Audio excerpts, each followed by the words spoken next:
मैं आपको बड़ी मजे की बात बताता हूँ। हम 3 दोस्त तो अच्छा। जब हम यूनिवर्सिटी से ग्रेजुएट हुए हमने बोला कि यार मेरे को शूट है। सबसे पहले हमने फिनलैंड को कंसिडर किया। अच्छा। फिनलैंड की 18th ऑफ जनवरी डेट खत्म चली गई। तो अब हमने बोला कि हमने करना है जो मर्जी हो।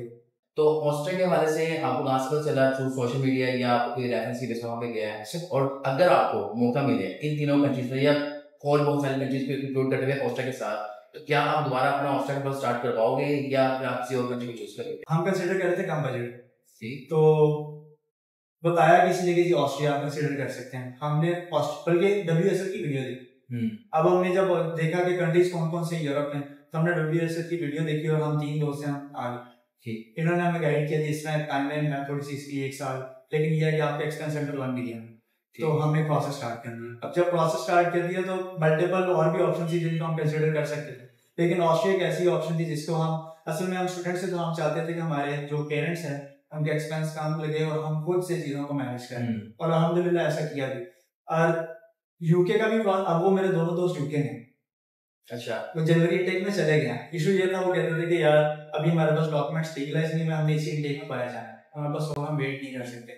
अब मैंने उनसे तकरीबन 7 मंथ ज्यादा वेट किया और अल्हम्दुलिल्लाह चीजें अब पहले भी लाइक वर्कआउट कर रही हैं। अभी नेक्स्ट ये उसके मुकाबले यहाँ पे फीस आप कुछ भी नहीं है। फीस भी नहीं है और मेरा अगर उन्होंने 55 लाख लिया ओके। और उसकी निस्बत अगर मैं देखूं तो मेरी 50 लाख की स्टेटमेंट थी और 5 लाख ही मेरा लगा। बाकी जो आपके लगते हैं वो आपके अकोमोडेशन और ये चीजों पे वो आप कहीं ना कहीं से कर लेते हैं। यानी कि ओवरऑल टोटल कॉस्ट अभी तक आपका हॉस्टल में कितना आ चुका है? जो मैंने अगर मैं आपको ये बताऊं कि सारी चीजें मिला के डॉक्यूमेंटेशन IELTS भी इसमें मैं कवर अप करूंगा क्योंकि मुझे अचानक साइड से ना पड़ा तो मेरा तकरीबन 90,000 तो उस पे आ गया। तो ये सब कुछ मिला के जो मैंने अभी तक काम किया है अराउंड 9 लाख। ठीक है। उसमें मेरा जो आप कहते हैं सिक्योरिटी अकोमोडेशन वो भी इंक्लूड करके जी, और उसका अगर मैं रेंट करूं तो वो 11 लाख तकरीबन। ठीक है। यानी कि अगर किसी ने ऑस्ट्रेलिया जाना है तो वो तकरीबन 7 से 10 लाख के एग्जैक्टली, क्योंकि हम अगर 7 लाख तब करेंगे जब आप उसमें टिकट्स और ये चीजें इंक्लूड नहीं करते।